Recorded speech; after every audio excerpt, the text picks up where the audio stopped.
Good morning, sunshines. Good morning. Welcome to our next social study class. Okay, so today we have a different goal. We're going to describe what happened after the gold was finished.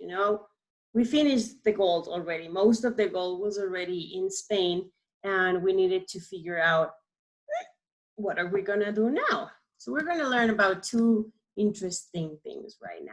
Get your notebook ready, people. Okay, so in your notebook, you're going to write date, June 11, team, taxes, and mitas. We're going to learn what are those. So the first word we have are taxes. And I'm going to explain what taxes are, but you're going to write your own idea. You can copy mine also, but you can write your own idea.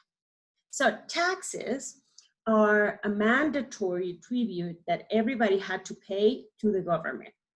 Mandatory means that it's not optional. You have to do it, you must, okay?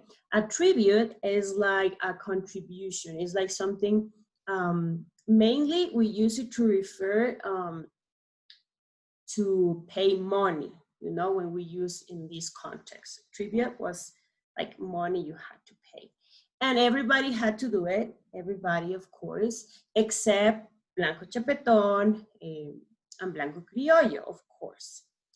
And I had to pay it to who was in charge. Like before we have the chief, well, right now we already have somebody else in charge who was a Blanco Criollo. So it was a mandatory tribute that you had to pay to the government. Why did they have to pay this? So the Spanish told them that because they were given the privilege to learn about Catholicism, Catholic religion, they had to pay. It was a way of saying, oh, thank you so much for teaching me. I'm going to pay you this. So it was mandatory. So what happened was that the indigenous were started to pay with what they have. If you didn't have money, if you didn't have gold, if you didn't have something to give the Spanish, what they will ask you for is to work even harder. Remember that you were already working? Well, you had to work harder. But if you didn't want to work that hard, your second option was to pay these taxes. You could pay so you didn't have to work as hard as the ones that could not pay anymore. So it was an unfair situation. Yes, we will talk about it next class. For now, I just need you to understand or try to get, the first idea of these words that we're learning right now. In class, we'll go over this again. So this was the taxes. Again, it was mandatory. You had to pay. Okay, so my second word was Mita. Let me just move Miseri so you can see what's on her, on her PowerPoint. So Mita was something that started with the Incas Empire, and it was the obligation to work for the government. So if you were a man, mainly if you were a man and you were young, you were strong, you had to work for the government. And they will call you for different things. So in the Inca Empire, for example, in the Mita, they will call you to do a minga. Remember what a minga is? That everybody helps, everybody's working to do something. So they will call everybody and they say, okay, mitayos. That's how they call you if you were going to do this. Mitayos, we need to build this bridge from this community to this one. So we need to build a bridge. Everybody just work, I don't know, a few days until they built the bridge, and then everybody just went home. So that's how it worked in the Inca Empire. So when the Spanish came, they thought, ooh, that's a very good idea. So they say, okay, Minta, I need mintayos, come here. And they start having them work. Okay, you're gonna do this, you're gonna do this, you're gonna do this. So that's how they got people into it, because they knew about Mita. They've been doing it, but they didn't do it that way. They were used to doing it to do something good for the community. And if they needed to fix the roof of their house, if they needed to do something, everybody will also come and help them in their own house. But the Spanish didn't use Mita like that. They use it to have them work, again, for free. So that's what happened. And after Bartolomé de las Casas and many others start saying, hey, this is not fair. We could just do this to the indigenous because it looks like they are our slaves. And after people complain and complain, they were like, okay, Mita is going to be paid. Okay, we're gonna pay you. Why did they want to pay? Of course, what they paid was very low, because they pay you very little. It was a very low income. Why did they feel the need to pay? Because people were complaining. Some Spanish also felt like, no, I don't want to do this anymore. I don't like this. Some indigenous start saying, hey, this is not okay. Something, is wrong here.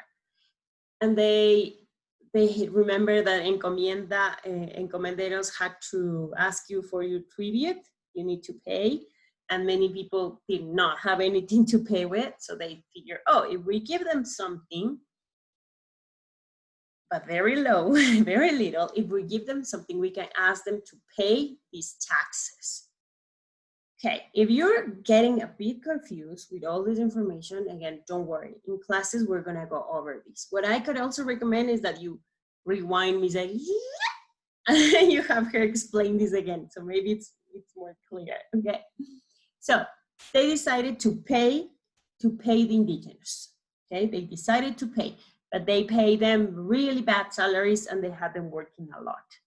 But another thing that was going on, like I said at the beginning of the class, is that gold was already, we were running out of gold.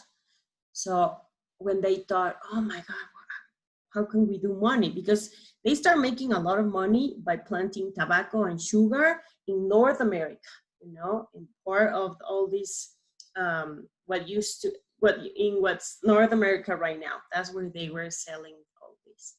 And that's why they use much more slaves over there, But down here, they thought, okay, what do we do? How do we get a good income? How do we get money? And then in Europe and America, we have a demand for these textiles.